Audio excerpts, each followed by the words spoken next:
Morning બાળકો, કેમ છો? તો ચાલો આજે આપણે ગ્વાલા એસાઇનમેન્ટ 2021 ધોરણ 12ના વિષય અંગ્રેજીના પેપર નંબર 4ના સેક્શન ડીની શરૂઆત કરીએ. તો ચાલો આપણે સેક્શન ડીની શરૂઆત કરીએ. તો તમે અહીં જોઈ શકો છો કે ફકરો આપેલો છે અને ફકરામાંથી જ આપણે સમજીને લખવાનું હોય છે. તો Hasten in his experiment use 2 banana plants, ને અહીંયા તમને કીધું છે. તો અહીંયા તમે જો સ્ટાર્ટ લાઈક ધીસમાં 2 બનાના પ્લાન્ટ્સ વેર, તો તમને અહીંયા ખબર પડી જવી જોઈએ કે અહીંયા કર્મ આગળ આવ્યો છે અને વેર યુઝ લખ્યું છે.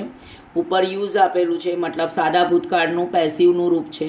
તો મેં જેટલી જગ્યાએ ભૂતકાળના રૂપો આવે છે વાક્યમાં એની નીચે લીટી દોરેલી છે, તો તેથી તમને સરળતાથી ખબર પડે. હવે આપણે કર્મને આગળ લાવવાનું છે, પછી વોઝ કે વેર લખવાનું, પછી એનું પાસ્ટ પાર્ટિસિપલ લખવાનું, પછી અન્ય શબ્દ ત્યાં પણ લખી શકો છો અને બાય પછી પણ લખી શકો છો. તો આપણે અહીંયા શરૂઆત કરીએ. Hasten in experiment use 2 banana plants. 2 banana plants use by Hasten in his experiment. We gave both plant some light, heat and water. તો લખે બોથ પ્લાન્ટ્સ, બરાબર, were given some light, heat and water by us. But for about an hour a day one of the plant listen to some music. તો આપણે લખીશું some music was listened by one plant, બરાબર, આ લખવાનું છે. એટલે આ બેઠું જ લખી દેવાનું, પછી આવું વાક્ય બનાવવાનું, બરાબર. હવે અહીંયા છે he found that these plant grew faster. મતલબ આપણે અહીંયા લખવાનું છે, અહીં આખું બનાવી દેવાનું વાક્ય, ભૂતકાળ યાદ રાખવાનું છે શું કરવાનું છે. તો અહીંયા લખવાનું આપણે કે it was, અહીંયા આગળ it was found by him that these plant grew faster. હવે આ જો નીચે લખેલું છે મેં, 2 banana plants were used by Huston in his experiment. Both plants were given some light, heat and water by us. પછી but for the an hour a day બેઠું લખી દેવાનું. Some music was listened to by one of the plant. It was found by him, પછી બેઠું લખવાનું, that these plant grew faster. હવે આપણને બીજી સૂચના આપેલી છે અને એને કીધું છે, પહેલી આપણે વાક્ય વાંચી લઈએ. The goatherd look at the royal adviser. તો એને આપ્યું છે ધ ગોધર વિલ, મતલબ અહીંયા ભૂતકાળ આપ્યો છે અને નીચે કરવાનું છે ભવિષ્યકાળ. તો જેટલા ભૂતકાળના શબ્દ છે એની નીચે પહેલાં તો આપણે લીટી દોરી કાઢીશું તો આપણને ખબર પડે. તો અહીં નોડેડ છે, ત્યાં લીટી દોરી કાઢીશું. The royal adviser nodded and gathered, બરાબર. પુલ્ડ, અહીંયા પુલ્ડ છે એની નીચે લીટી દોરી. And bottom of the barrel from the bottom of the tower as he did આપ્યું છે, તો ત્યાં આપણે લીટી કરીશું. ટાવર સ્કેટર્ડ આપ્યું છે, તો ત્યાં લીટી કરીશું. The king fell down and died, બરાબર. હવે અહીંયા ફેલ છે તેની નીચે લીટી કરીશું અને ડાઇડ છે એની નીચે લીટી કરીશું. હવે આ બધાની જગ્યાએ વિલ પ્લસ ક્રિયાપદનું મૂળ રૂપ. તો બાળકો કેવી રીતે જવાબ બનશે જોયો. ધ ગોધર, બરાબર, અહીંયા વિલ લુક છે. The goatherd will look at the royal adviser. થઈ ગયું. હવે આપણે અહીંયા છે ઈડી કાઢી નાખવાનું, વિલ લખવાનું છે. તો કે the royal adviser will nod and the gather will pull a barrel from the bottom of the tower, બરાબર. as he does, કારણ કે he જોડે શું આવશે, does, so the tower will scatter, ED આ ડી નીકળી જશે, scattered, and the king will fall, અહીંયા તો એની જગ્યાએ fall down and will die, die, die. જો એટલે અહીંયા પણ વિલ કર્યું છે, વિલ લુક કર્યું છે, પછી વિલ નોડ કર્યું છે, વિલ પુલ કર્યું છે, બરાબર. અહીંયા ડસ કર્યું છે, વિલ સ્કેટર કર્યું છે, વિલ ફોલ કર્યું છે એન્ડ ડાય કર્યું છે, બરાબર. ખ્યાલ આવે છે. હવે આપણું આવશે ઇનડાયરેક્ટ સ્પીચ. અહીંયા તો વાંચી રહી છું. So the bug got to you. How do you feel now, lady? She said, handling me and a bunch of dahlias. હવે કેવું છે તમને, તમારી સારી તબિયત, આપણે સિમ્પથી આપીએ છીએ એમને, આશ્વાસન આપીએ છીએ કે ભાઈ હવે તમને કેવું છે, તમારે સારું છે, બરાબર. I am feeling much better now I said, એટલે મેં કીધું કે મને પહેલાં કરતાં સારું લાગે છે. Through something must have gone wrong, તમારી જોડે કંઈક ખરાબ થઈ રહ્યું છે. So I ask Sushi and come alone to see you. This flower are from my garden, આ ફૂલો મારા બગીચાના છે. તો હવે આપણે અહીંયા જવાબ લખીએ. તો અહીંયા he said handling with bunch of Della, એટલે અહીંયા હીએ કીધું છે. તો he express the sympathy to me, તેમને મારી જોડે સિમ્પથી રાખી. એન્ડ સેડ ધેટ, અહીંયા એવું કહે છે. હવે અહીંયા કહે છે કે તમને કેવું લાગે છે એમ, બરાબર. એટલે અહીંયા કહે છે so the bug got you too, you એટલે અહીંયા કોને કીધું, મને, મને એટલે કોણ, આઈ. તો he express sympathy to me and said that I too had to got the bug. Then handling me the bunch of dahlia and asks, પછી પ્રશ્ન પૂછે છે, how do you feel me lady? તો એને પૂછે છે and asks me how you છે એટલે અહીંયા આગળ how I felt then, મને કેવું લાગે છે, બરાબર.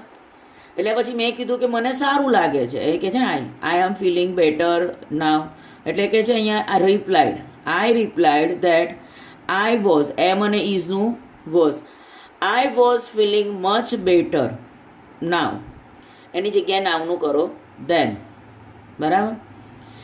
થ્રુ સમથિંગ અહીંયા કહે છે must have gone wrong, so I asked Susie and come along to see you, this flower are from, તો કે then he asked and said me he had, through something must, બરાબર, have gone wrong, so he asked Susie and come, બરાબર.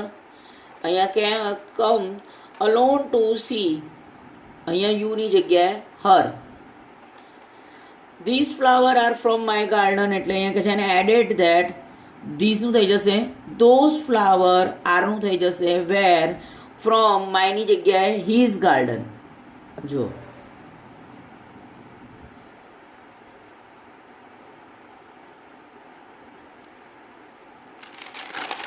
ત્યાર પછી choosing the MCQs આવે છે આપણી પાસે, કરેક્ટ ઓપ્શન. તો અહીંયા તમારે સમજવાનું રહે છે. પેપરનોની અંદર જોઈ શકીએ છીએ કે ઇટ વોઝ સચ અ બ્યુટિફુલ સીન્સ, અને આપણને કીધું છે અહીંયા આગળ કાઉન્સમાં એક્સપ્રેસિંગ ધ રિઝલ્ટ, મતલબ પરિણામ દર્શાવવાનું છે. હવે તમને અહીંયા પરિણામ દર્શાવવું છે, તો પરિણામ દર્શાવવું હોય એટલે આપણે as he we had never seen before, okay, આ તો એને પરિણામ નહીં, ખાલી વાક્યને સૂચકતા આવે છે.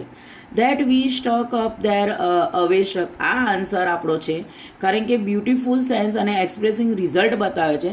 રિઝલ્ટ આવે છે એટલે આપણે ધેટથી પરિણામ દર્શાવી શકીએ છીએ.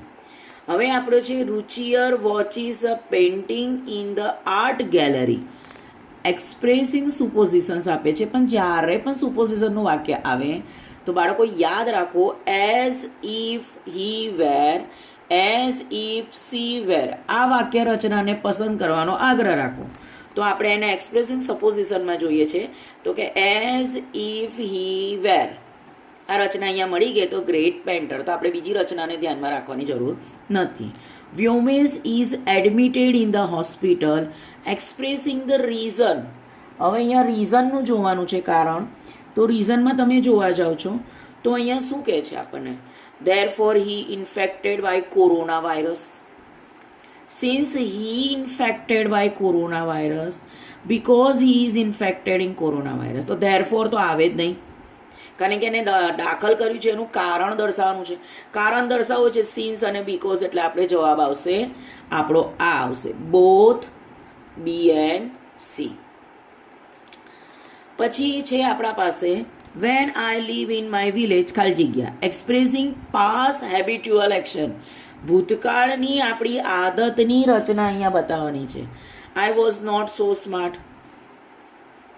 I used to visit in temple every day. I could not study well. I had visited the temple every day. હવે અહીંયા ભૂતકાળની used to, હેબિટ છે ને, એટલે શેની રચના આપણે used to વાળી રચના યાદ લખવાની છે. ખાલી જગ્યા she would surely have got through express the conditioning pass, ભૂતકાળની પરિસ્થિતિનું વર્ણન કરવાનું છે. સિન્સ તો કારણ દર્શાવશે, થ્રુ પણ કારણ દર્શાવશે, હાઉ એવર તો અહીંયા એક જ રચના બાકી રહી ગઈ. If she had work hard she would surely have got through. ત્યાર પછીની રચના છે અહીંયા આગળ તમે જુઓ, વાક્યને કોમ્બિનેશન કરીને સરખું એક સરસ વાક્ય બનાવવાનું છે.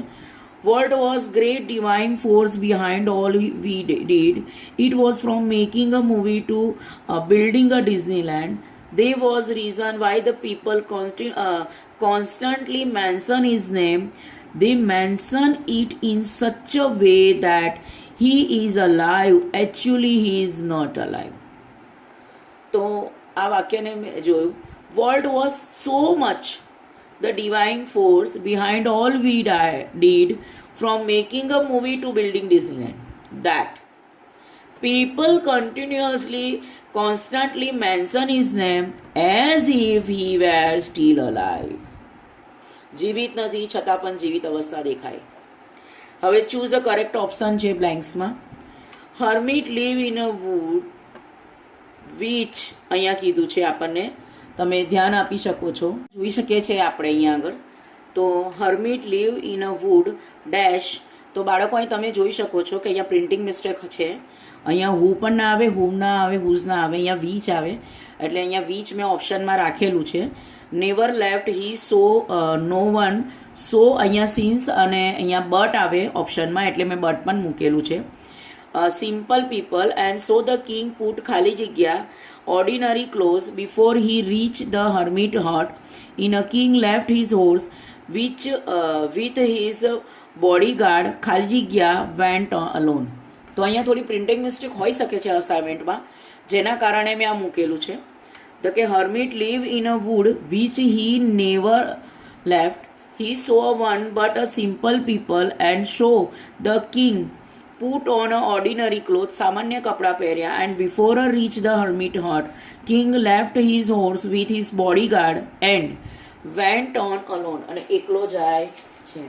તો બાળકો આમાં થોડીક પ્રિન્ટિંગ મિસ્ટેક અસાઇનમેન્ટમાં હોવાને કારણે મેં થોડા ફેરફાર કરેલા છે પાઠ્યપુસ્તકને અનુલક્ષીને લઈને, જેની તમે ધ્યાન દોખી શકો છો, અને પ્રિન્ટિંગ મિસ્ટેક હોવાની 100%ની શક્યતા રહેલ છે. તો બાળકો અહીંયા આપણા ગ્વાલા અસાઇનમેન્ટ પેપર નંબર 4ના સેક્શન ડીની પૂર્તિ થાય છે. તો પ્લીઝ બાળકો share it my video, like it my video and subscribe my channel. Thank you for watching my video.